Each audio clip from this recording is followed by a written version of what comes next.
Welcome to the Spring Into Data podcast series by SAP. This podcast series is a follow-up to our analytics series of last year. We are not letting grass grow under our data. Our new 2021 spring collection of podcasts will take an even deeper look at analytics topics like master data governance, data-driven strategies, content management, and more. Hi everyone, welcome to our Spring Into Data with SAP session today. My name is Greg Stzelczyk and I'm a Senior Director at SAP Center of Excellence covering our regulated industries practice. I'm delighted to be today's host for our session and take you through this journey. Today we have an amazing speaker and I'm pleased to announce one of my colleagues, Jason Gross, will be leading the charge today. So Jason, did you want to go ahead and introduce yourself real quick? Yes, hello everyone. Jason Gross, and I am also on the SAP Business Technology Platform Center of Excellence team with a little bit of a different role. I help support the topics and the use cases for the Business Technology Platform, and today I'm going to share the overall strategy of the platform and how it fits into the larger SAP strategy and provide some details on a set of technology services that support integration scenarios and your app dev teams. And if you've seen me in other webinars like this over the last couple of years, you know, the first couple of minutes may look familiar around the high-level strategy because that's stayed very consistent on our side, but I promise I've got some new updates and content for most of the presentation after that. Perfect. Thank you, Jason. Thanks, Greg. Yep. As part of our continuation of the Business Technology Platform series, we've got a great session today featuring our application development and integration platform. As you probably know, integration can be a huge undertaking when you're managing multiple landscapes that sometimes involve multiple software vendors. Breaking down silos and adding flexibility has been a hot topic. And as you'll learn today that SAP's app development and integration tools, there's a ton of pre-built content at your disposal, which will help you do just that. So without stealing Jason's thunder, let's jump right in. Thanks, Greg. Yeah, let's kick things off. Yeah, and I want to start, as I always do when we're talking about the platform, that our platform is not only for SAP solutions, but we understand that we need to provide a platform that will help our customers with all the technology that makes their business run better, and that includes both SAP and non-SAP applications. And in order to do that, we have been orienting our mission around a North Star that we call the Intelligent Enterprise, with the foundational piece of becoming an Intelligent Enterprise is the adoption of this concept that we're going to talk about today, the Business Technology Platform. And our platform allows organizations to reach into and across all operational data from the back-end systems and processes that are used to run the business, and does the same thing with their experience data from systems like Qualtrics or Commerce Cloud, systems that help us all understand the quality and the impact of the experiences that our customers, our employees, and our partners have. And what's critical to becoming an intelligent enterprise is how you bring it all together. The Business Technology Platform serves as the foundation of the intelligent enterprise, and it's running on your choice of infrastructure, bringing integration, a common enterprise data model, user experience, and analytics all together on a single platform. We have our intelligence suite, and this is our set of applications, everything from ERP like S4, Commerce Cloud, Customer Data Cloud, our SaaS applications like Concur, SuccessFactors, Ariba, Fieldglass, and more. And then we also have our industry cloud, right? So this allows you to quickly and easily discover and deploy industry-specific solutions from SAP and our partners. And then lastly, here at SAP, we've got a unique opportunity to build a new kind of business network to digitalize cross-company business processes across different ecosystems, right? So this business network builds on our procurement application, which is Ariba, our travel application, which is Concur, and our contingent workforce solution, that's Fieldglass, and really helps you, our customers, work together to build flexible value chains. And then the Business Technology Platform, remember, it's a blend of SaaS, PaaS, and on-premise solutions. So the platform, it's not cloud only. It is a combination of on-premise and cloud-native services. And since most of our customers, like you, are running hybrid environments, that this hybrid model really fits well for what you need. And then if we take a closer look at the business technology platform, it's made up of these 4 pillars, right? So starting off with database and data management, providing a cloud-native HANA database option along with master data management capabilities, analytics for insights into that data, and then what we're really going to focus on today is the app dev and integration and the intelligent technologies.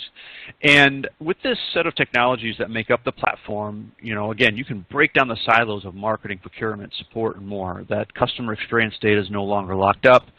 Processes can be integrated between departments and systems and optimized with intelligent technologies. New functionality can be created to solve challenges as they come up unexpectedly.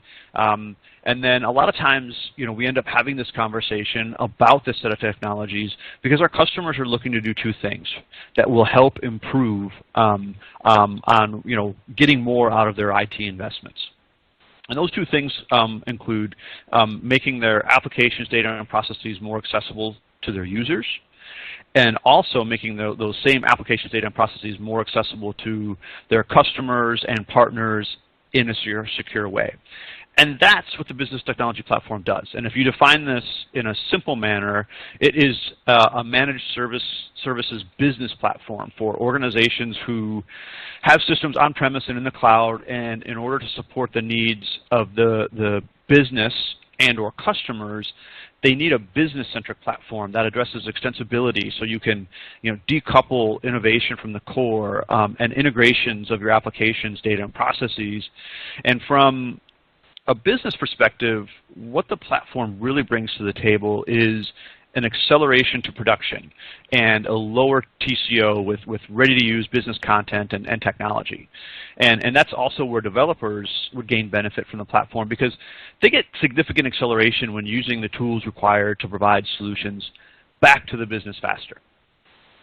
But before we get into the technology, I want to talk about Legos for a second. One of my favorite toys growing up, and of course that was a long time ago, and I don't know about anyone else on the call or not, but I would get a brown paper bag full of Legos. I would have to build things from scratch, and it was fun, and I ended up, every once in a while getting something that was useful or looked kind of cool, but what if I had help? And if you look at Legos today and the pre-built use cases that they provide, you can go and pick the outcome that you need or want, and what you're getting just by looking at the cover of the box. And you're confident that you'll be able to build that Ferrari because you will have all the components and instructions that you need. With my brown bag of Legos from the garage sale, I wouldn't be able to build that Ferrari with any amount of time and an endless number of red Legos. Maybe I can get a car put together, but I wouldn't reach that same level of success on my own. And I share this because I want everyone to be thinking, about the value of knowing the outcome that you want and knowing that you have the components you need and the instructions you need to know, how to successfully build or improve on your integration strategy. Okay, so we have the topic of integration, and we've been on a path to build a solution set in order to support our customers that, again, have these hybrid architectures and have to support on-premise to on-premise integrations, cloud-to-cloud integrations, and on-premise to cloud integrations. And for every integration scenario, including A to A, B to B, B to C, and B to G, right? And they're all supported by a set of integration technologies that we bundled together called the Integration Suite, which, by the way, was named as a leader in the Gartner 2020 Enterprise iPaaS report. Let's face it, most of the time people don't think of SAP when putting together their app dev or integration strategies, because SAP, we build the business applications and run the business processes that are critical to our customers. But integration is an important topic for both of those. And we as SAP, we need to provide not just options, but leading technology options to support our customers. The Integration Suite has been built on 3 core principles, which include out-of-the-box content, which we'll take a closer look at today, open integration. Again, we want to connect any system to any system, regardless of whether it's SAP or not, and AI-driven integration, which drives a lot of our integration strategy and is used by the tools that we provide to help our customers on how and what to use in the suite. this is a modular set of capabilities with the purpose to simplify integration. And this snapshot that we're looking at is a hybrid approach with both the on-premise and the cloud options. It reflects that NetWeaver process orchestration at the bottom left, just outside the cloud, and how it can be extended into this set of complementary microservices with well-defined responsibilities in the cloud. And it also shows, it could be a mirror of folks using PIPO for anyone that wants to make that complete conversion to the cloud. Now, process orchestration, I just want to touch on this real quick, is our integration solution, for those of you that might not know, for on-premise to on-premise integrations, right? It's been around for a really long time, and I'm touching on that here because, part of our go-forward strategy is what we're calling an integration cell. And the integration cell is being put together to bring these microservices on-premise to our customers to run in their own infrastructure, right, to help modernize and enhance those on-premise to on-premise integrations on-premise. Because, think about it, no matter how cool cloud becomes, I don't see the day when going from on-premise to the cloud, back to on-premise for an on-premise to on-premise integration would always be considered the best process, right? So the integration cell, again, is still part of our go-forward strategy at this point. I don't have timelines on that, but I think that type of information is coming up during Sapphire, our big customer event coming up in a couple of months. So beyond that, let's take a closer look at the suite here, right? And how we've brought the integration suite together to make them easy to use and support a purposeful integration strategy. And the initial benefit of the suite is that we've been aligning the data models of master data objects across applications, including value types and code lists, thereby simplifying data sharing across applications.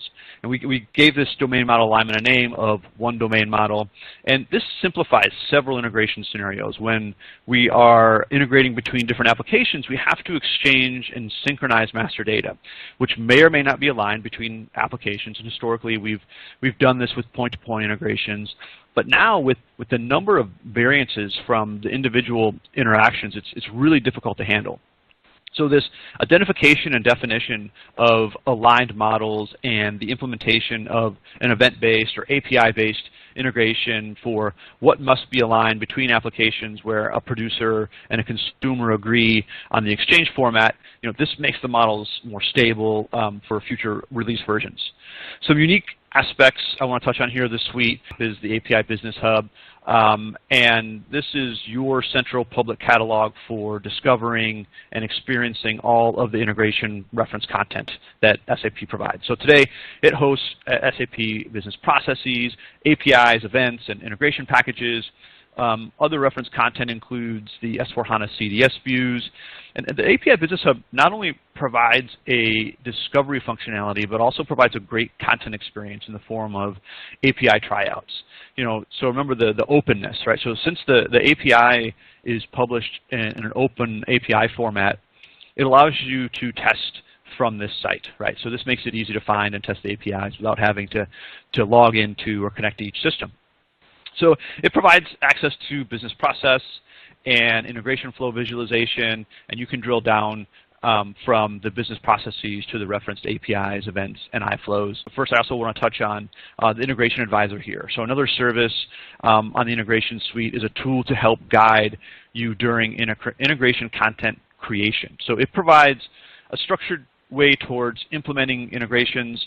The whole process of building out integrations is traditionally broken up into different parts, right? You define the connectors and adapters, the mapping pieces, and how can you define this in a structured way when all of our IT landscapes are so complex, right? So it's really difficult to define a integration strategy for what we need to do today and try to guess what we're going to need tomorrow. Right. So another challenge is, how to govern integration in a hybrid environment and define high standards. So, think about this, your own integration scenarios, right? There's no one-size-fits-all across every organization. And the Integration Advisor, this supports integrators at the business domain level in creating and maintaining integration content, and the business domain experts can restrict, extend, compare, and specify the customized interfaces for mapping. implementation and documentation is assisted by recommendations and proposals are in here, and they're based on what has been done by others who are already using the platform by using a crowd-based machine learning approach. And it's not only providing documentation, it also supports the generation and deployable runtime artifacts for data conversions, validation, and transformation. So you take pre-built content together with the recommendations for the integration advisor, and building an integration becomes quicker and more cost-effective. We have things like API management and event messaging, all those things you'd expect from an enterprise iPaaS. So next, back to the content I just mentioned that is available on the API Business Hub. So what do we mean by content, right? We have a list of different types of content that we provide. And the very first one, 2,000 plus pre-built integration scenarios. So what does that look like? But I also want to touch on here on open connectors, right? So this is our offering of pre-built integration packages to simplify connectivity and enable seamless integration for non-SAP applications. So open connectors are used across the different technologies in the integration suite that we just looked at. It integrates into the CPII flows by a dedicated adapter. It provides all the connectors for the API Business Hub and API management, and it's used by the workflow services to create and manage the integrations with non-SAP applications and make it as easy as possible.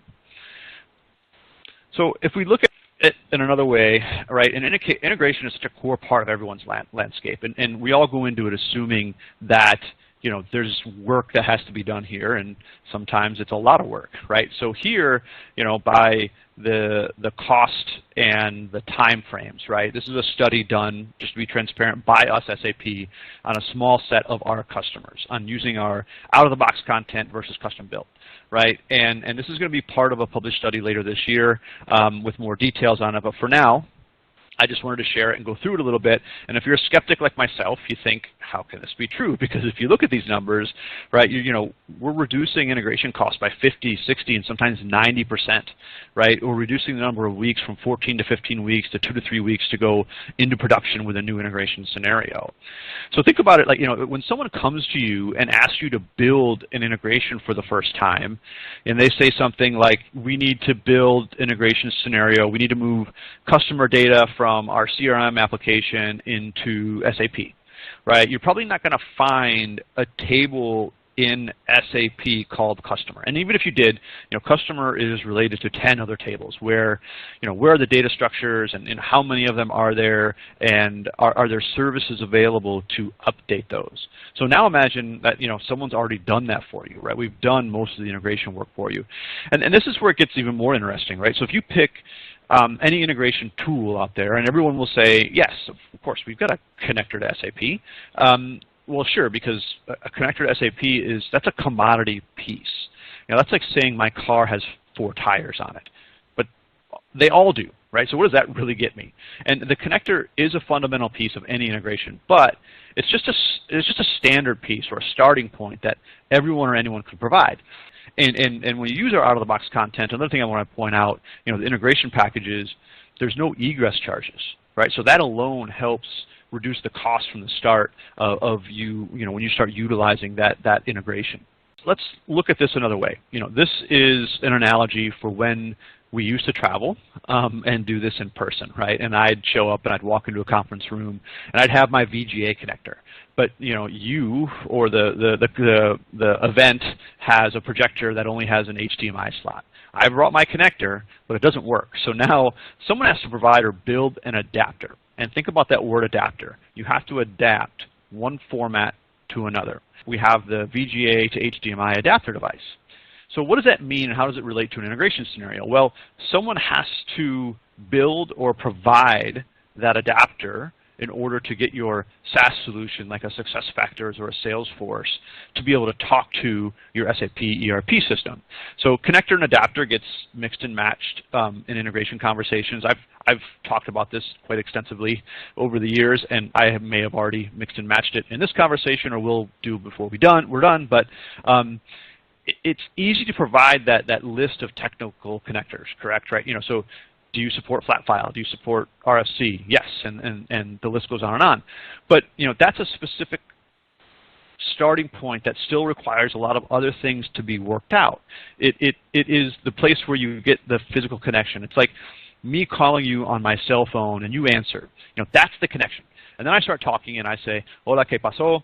So I'm speaking Spanish and you only speak English. Who's going to do that translation for us, right?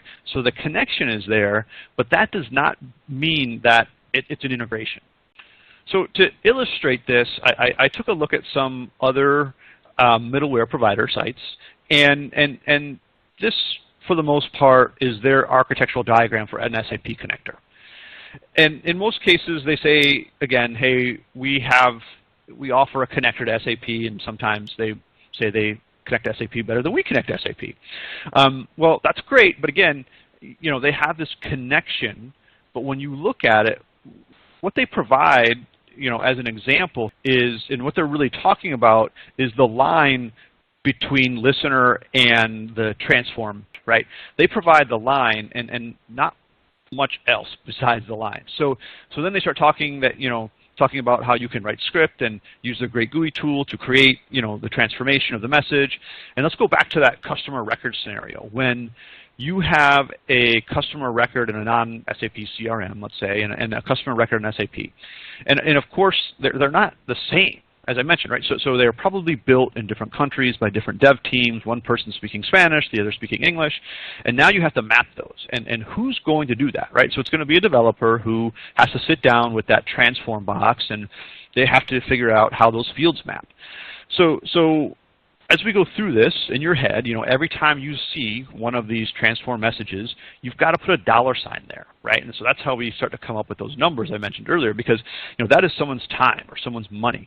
You need the resource for the CRM application, you need the resource for SAP, and you need someone to do the mapping in the middle. And of course, you need someone to design, implement, and test. So let's take a look at this from the SAP side. And I was able to find a very simple integration package that we provide along the same lines, or very similar design as the other example I just shared, where there's a mapping, there's a require request, and a content modifier, right? Remember the $ I alluded to. And there are 3 systems involved here, but again, as simple as it gets for an integration scenario that you'll probably be able to find. And yes, you can find this exact scenario on the API Business Hub. Again, you could build this scenario from scratch if you wanted to. You have access to all the tooling you need inside the integration suite. The difference is that every single one of these boxes are also provided by SAP. So the content that sits inside of these boxes, it's all provided by SAP. You would not have to change anything. You would activate the content. So all you would have to do is configure, say, the dotted line, right? So your SaaS solution, SuccessFactors in this case, right, it's unique to you, and it has a unique URL. So you would provide that URL, activate the content, and off you go. So that is really important. Again, if you think of each one of those boxes, and you know, now I need to convert my VGA to HDMI for each one of those lines, right? This is not a trivial thing. Now you can start to see how maybe that dollar amount, that $100,000 plus cost to build an integration, is not that much of a stretch, right? And if you have 2, maybe 3 resources working on the designing, implementing, testing, and you have dev, QA, and prod, you know, what we're saying on the SAP side here is, you know, here's the content, just deploy it, right? You don't have to build each one of these boxes out. And if it's not a perfect fit, you can still modify it, right? But the majority of what you need is already built for you. Now imagine if this is your scenario. Remember all of those boxes? And this is what, you know, most integrations end up looking like, which means, you know, there's work being done there, right? And that you have to assign a $ to each one of those. But now in this case, the work again has been done by SAP, and we're pushing it out for you to use. So essentially, each one of those boxes is a technical artifact inside of the integration suite. It is like you going furniture shopping for a new couch for your living room and having it delivered the next day, and you can sit on it as soon as they set it down, versus going out and purchasing all the materials and having the expertise to build a sofa, right? How long would that take? And then it's also been tested by SAP. It is regression tested across releases, providing more time and cost savings. So as things change, your integrations still work. And when we say we're going to upgrade quarterly in order to get new innovations, your content still runs because we're providing those updates. Right now, multiply that by the number of integrations that you have, and it can add up pretty quickly. So in summary of this piece here, right, the more of the out-of-the-box content that you use, the more money and time that you save. And this is the last section here we have on integration that I want to cover, and that's the integration solution advisory methodology. So this is a methodology to help you get better at integration, to move to or improve with a systematic approach based on well-defined integration standards that can be applied in a series of stages that can be used to assess integration architecture and identify areas of future improvement. It starts off by identifying relevant integration domains. So is it on-premise to on-premise, on-premise to cloud, cloud to cloud? And the next level is detail on the integration styles, right? So data integration, process integration, thing integration, and so on. And finally, the last piece of it is the technology mapping or design to create a blueprint. So the methodology does include a catalog of sample architecture blueprints that also include how to implement the blueprint. So this is a starting point, right, to help guide you through the process. And again, add that to the other pieces that we touched on, like the integration advisor and the out-of-the-box content. Hopefully you're starting to see, how this all can kind of come together and help you build a successful integration strategy. And my next Gartner reference here, this is the new Gartner Peer Insight, where SAP was named one of only 2 vendors, right, chosen to fit in that top right-hand box where you want to be, right? And I love this one because it's done by customers, right? And it really shows how our customers, that not only are they using our iPaaS, but they prefer it, right, sometimes to other solutions. And I see some of their comments and processes are put into this report if you want to take a look at it. So Greg, that's kind of wrap things up for me on the integration piece. I just want to make sure I pause real quick. Are there any questions or things coming in the chat that we should touch on? Yeah, thank you, Jason. There is a question in the chat. Before we get to that, I actually have a question for you, and it's with regards to integration tools and companies that already have one in place. So, I know you kind of spoke on this a little bit, but, if they do have an integration tool in place, the question is does it work well with others? So if they were to buy the SAP integration tool, would they work in unison? Would one do different functionality than the other one? Or would you just simply replace one for the other? I would assume it's a hybrid model. We could probably do that, but anyway, I don't know. Did you want to just kind of touch on that real quick? Sure. Yeah, and again, one of the 3 pillars of our strategy is to be open, right? So we definitely work well with others, and if you look at especially large enterprises, they probably have a couple of different tools in their environment, right? And we definitely want to support that type of a strategy. Now, I want to say that this is highly optimized for an SAP environment, right? You can see the SAP to SAP stuff is, the more SAP you have, the higher the multiplier for the value of the platform. And we've had customers come to us, and especially if they're on a transformation to S4, right? If they're on that journey, and as you'll see with the extensibility piece that we're going to talk about in a second, you combine the two, and it makes a lot of sense, right, to have these type of tools in their environment. I've got a customer that started a process with us back 2017-ish, I want to say, and Murphy Oil, they're in oil and gas, and they had an existing middleware provider, and they had 100+ integration interfaces set up, right? And they were in that process of transitioning to S4, and they looked at our tool set and said, this is kind of a no-brainer for the SAP to SAP stuff. It's going to save us a ton of money and a ton of time. So they implemented it. They went into production. They had their SAP environment integrated to SAP, and then they started also leveraging it to for any of their integrations from the ERP side, right, to non-SAP. and they kind of fell in love with the tool set, right? And I'm not going to say our set of tools is any better than any other, right? When you start looking at those things side by side, they can look very familiar. It really came down to the content. And then, so you fast forward to 2020, so last year, and this says a lot about what they think of our platform, because they migrated over 100 existing interfaces off of MuleSoft onto our integration suite. And if anyone on the call, manages integrations, they know they don't wake up thinking, I want to migrate an existing interface to a new platform. So, yeah, and I think that use case is out there, and it's been published and pretty widely used. Anything else? No, that's awesome. Thank you. It's good to know that, one, that we work well with others, and I think that's our philosophy, right? So, and that was a great reference that you gave, and it's crazy to think that that they're integrating that much over the last 2 years. So let me take a question from the chat, and the question is, how is the out-of-box content licensed, and do we have to pay for each integration or connection?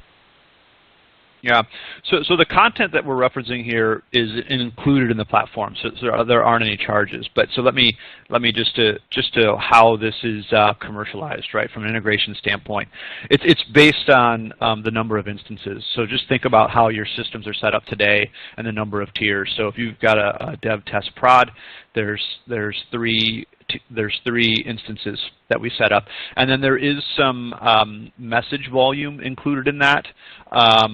So when you get out of the SAP to SAP integrations, remember I mentioned there's no egress charges from us if you're using our out-of-the-box integration content, but there is. But it includes a set for the volume for that. And you have to get into a pretty significant amount of volume for that to become a huge cost consideration. So those are the only two metrics you need to know, and the primary one is the number of instances, which everyone usually runs around 3, and just to make it as easy as possible. So then once you have access to the platform, you'll see in the cockpit you have access to all the content and the artifacts, and you deploy them as you need them. And that's it. Perfect. So I guess a follow-up question to that, is that something that we, SAP, would help an agency to size or, help them go down this journey to figure out exactly what integration pieces, they would be using, volumes, things like that? Absolutely. Yeah, we help you through that process. We have our architects sit in on the requirements and help size it. Okay, perfect. Awesome. I appreciate it, Jason. Thank you. Yeah, thanks, Greg. Good questions, folks. Yeah, please. I know we've got some more content to get through, but throw them in the chat there, and we'll have some time, as we go through this to touch on those. But now we're going to jump into the extension suite. So when you want to extend your ERP, or once you extend your ERP or SaaS solutions, right? You might want to build additional applications on them or extend access via mobile devices, and that's when the notion of the extension suite comes into play. And it's supported by, again, another subset of technologies, and another way to say this is where our app dev solution set lives, and which again was also recognized by Gartner as a leader in their 2020 report, and I had 3 of them today. That's my last Gartner reference. But so as we start talking about extensibility or app dev, I want to try and think about it as a new way of doing things. As technology continues to evolve, and continuing to do things exactly the way we did before might not be the best way for the future, right? So we might need a new playbook, right, or a new process going forward to help us stay productive and innovative, without disrupting our core business. But it's actually, and it can be an example of a lot of really good things we might have done for our organization from an IT perspective. And it also reminds me of the inner workings of a Swiss watch when all these gears intermesh and they all work together. It is a consistent, reliable core that delivers a predictable outcome. But what if the business outcome needs to change, or something out of our control changes how we need to operate, right? There's a hesitation to touch that core, whether it's an upgrade or a new business process altogether. So as we look at this, think about the extension suite as a way to continue running that reliable core or the Swiss watch, but the flexibility of a smartwatch. So think about that. Have you ever worried about adding an app to your smartphone or smartwatch, and that the core timekeeping would be disrupted or not work well? No, none of us worry about that, because the inner workings of the watch has secure connectors and APIs to make sure that the core functionality will continue to work, and you can still leverage all those innovations that flourish outside of the core system. So let's dig into the extension suite a little bit. And again, the suite, this is the dev and operations portion of the platform to extend and customize your applications.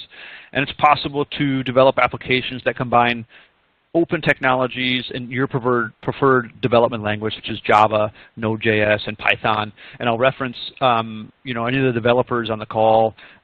If you look back into TechEd from a couple of months ago, the developers keynote, they touched on this and the openness of the platform. And what they did is they had a group of developers on the call going through the development of a new project, all using different languages from ABAP to Java to you name it, right? Just showing the flexibility and the openness of the platform and how they go through those sprint reviews, even though they're located in different time zones and have different skill sets or backgrounds, right? So then, we have three defined areas of technology in this space, starting with digital experience, where we provide a compatible set of applications for all channels and devices, such as portal sites for employees, your partners like your suppliers, and general consumers. The deployment of mobile applications using back-end data, new user experiences where you can leverage things like chatbots, right? And then we also have the digital process automation pillar and a total set of solutions that integrates things like workflow-based business processes with intelligent functions of RPA and chatbots to visualize and automate each process end-to-end. And you could combine services on the platform here like workflow along with the business rules and the process visibility services to create extended processes on top of the business applications that you already have. And then we dig into the development efficiency. Another important part of the business technology platform is the developer's experience, right? So with the goal for us to provide solutions for developers who range from professional cloud-native developers to casual or citizen developers, and our focus is on providing best-in-class experience for extending your applications. We provide three distinct yet open programming model layers that define tool sets for different developer personas based on different needs and skills. So again, a flexible cloud-native model with full control, a high-level coding model that offers conveniences for common business application development tasks, and a low, no-code model for citizen developers that features graphical extensions, the configuration and the customization capabilities, and these layers, they complement each other, right? And they allow a combination of the tools, such as the progression from low code to pro code. And to address these developers' needs over the last year or so, we shifted from where we started with a commodity IDE functionality towards a next generation option called the Business Application Studio that's listed here. It leverages the latest cloud-native technologies, and at the heart of the Business Application Studio architecture is that dev space, right? So again, it's a virtual appliance that contains everything the developer requires. It includes a VS Code like web-based IDE, but also everything else needed for development activities like a Git client, command line terminal, a file system for saving source files. build tools and runtime environments for debugging and the execution of developed code. All of these parts are pre-configured to work together for the specific development task. So a dev space instances, they're tailored to scenarios that the developer wants to develop in. For example, a mobile dev space may include a mobile emulator, and a Java dev space would include the SAP Cloud SDK and your JREs. So for our core customers, for the core SAP customers running our ERP, whether it's ECC or S4 or wherever you are in that journey, the extension suite helps you by providing the tools for building side-by-side extensions. So think of the decoupled apps on the smartphone or smartwatch example, right? For our ECC customers working on their transition to S4, it's about modernizing the front end of the system for the end users and reducing technical debt in that existing ERP environment. And for S4, you're still going to use in-app extensions to create and maintain custom fields that can be used to enhance applications, or even when you're creating CDS views. But the majority of your extensions will be side-by-side extensions, and it's all about keeping the core clean in those ERP systems, giving you the ability to customize your ERP environment and deliver tailored solutions without disrupting the core. And we also have a set of extensions that are ready to go called Business Services. It's kind of hiding on the bottom right-hand corner of the screen there. And this is a set of reusable, componentized functionality that solve well-defined business requirements. They facilitate standard development and extensibility of business processes and applications with a lower total cost of ownership and a lower total cost of development. They span a wide area of business-related topics such as business document processing, optimizing customer service, improving financial operations, enhancing master data management, and more. So they're worth taking a look at. Again, they're listed out there on our site. You just got to search for the business services, and you can check those out. Okay, so here, what you see is a screenshot of our site, SAP for Kids. And there's a link at the bottom right here if you want to go take a look at it. I think it's a pretty incredible application that we came up with. But I'm using it because it's an example of building an application on the business technology platform. And then when the pandemic started and schools shut down, and there were some other issues that families came up, and one of those was nutrition, right? There are a lot of kids who rely on the meals they get from the schools that they go to, and when they can't go to school, they need to know a way to replace them. So we created SAP for Kids, and this application is so that parents and kids can add their address, add their zip code, or use the Find My Location option and highlight different resources that are shown on the map in their area, along with additional information. So here they can see, schools in their area that provide nutrition options, right? And it shares the location, the days, the meals that are provided, so it's easy for them to find. And on our side, SAP built this on the business technology platform in a matter of weeks from the initial concept or idea of an application like this. So that was a lot. I appreciate you guys all hanging in there. I'm going to transition over now and see if we have any more comments, questions. I think we got a little bit of time left here. Yeah, thanks, Jason. There are a couple of questions in the chat. Let's take a few minutes to go through those. So the first one is, it says, you mentioned blockchain as a service. Do you have an example of how it is being used?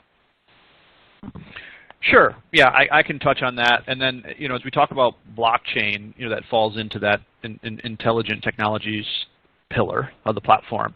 This applies to any of the other services in there. So AI, machine learning, where you can use those services, right, to add them into a process, across the board, right? So you can use the blockchain service on the platform to build it into any process as the distributed ledger, right? But I'm going to go back to some more content or prepackaged stuff from us because that's the theme of the day. But you can use, we have a couple of these, and I'll just touch on one of them because we're coming up the end of the time here, but we have one called the Cross-Company Workflow Collaboration Service. built on blockchain, right? So based on a distributed ledger with the purpose to send and process cross-company tasks from a local workflow. For example, company A could define a local workflow. This provides the possibility to define a collaboration task, so a task where they ask for approvals from external partners or a company, and they can easily register this task in the distributed ledger, and the other companies can see if there is a task assigned to them, and they automatically trigger a local decision workflow where they collect approvals and decisions. Once the processes are executed, then they can register the outcome and make it available back to company A, right? So hopefully that kind of walks you through that design. And we provide 3 important features to that cross-company collaboration or business process. First, a transparent auto log that gives everyone included in the process an overview of the current state of that process. It reduces the risk of fraud, misunderstandings, disputes that now can only be solved with expensive audits, right? So the second piece, a high level of automation with a collaboration template. We enable each of the organizations involved to define a workflow that automatically triggers when the predefined tasks are complete. And then third is the integration of the workflow management service on the platform, providing access to the process content and the business processes for again, aiming towards that low-code environment for all of the customizations and application development. That's it. Oh, awesome. Thank you for that example, Jason. So the second question is, it says, is Business Application Studio available for testing or a trial? Yes, yeah. So Business Application Studio is a licensed application on the platform, and it can be part of an agreement. We also offer a trial of all of our services. You can go sign up for a business technology platform free trial and have access to a lot of the services that we talked about today. It's a year-long trial, which is important for Business Application Studio because developers get in there, they want to tinker around for a while, right? And they want to kind of come back to it, and they can even use it for just testing things out, right, just before they go back into a production scenario. But that's available for everyone. It's also available on the SAP store as a pay-as-you-use-it, what we call pay-go option. So there's a couple of them out there before you actually have to go into an extended agreement with SAP. Awesome. So I guess to add on that, I do have a question. So if somebody wanted to start a trial, would they reach out to their account reps, or how would we do that? No, I mean, they can point you in the right direction, but basically you just Google SAP Business Technology Platform free trial, and it'll take you right there. There's a link, you sign up, and off you go. Okay, perfect. And we can put that in the resource center as well. So everybody that's on the call will have access to that. So, thank you for the questions, Jason, for the answers. Really appreciate it. As we wrap up today, I just want to say thank you to Jason Gross for the very insightful conversation. I hope everyone that is on this call got a lot out of it. If you do have any questions, Jason and I will make ourselves available. And also reach out to your account rep, from SAP. They can help you along this journey as well. Again, thank you for joining our Spring Into Data with SAP session today. Here's to wishing you a spring into your step. Have a fantastic day.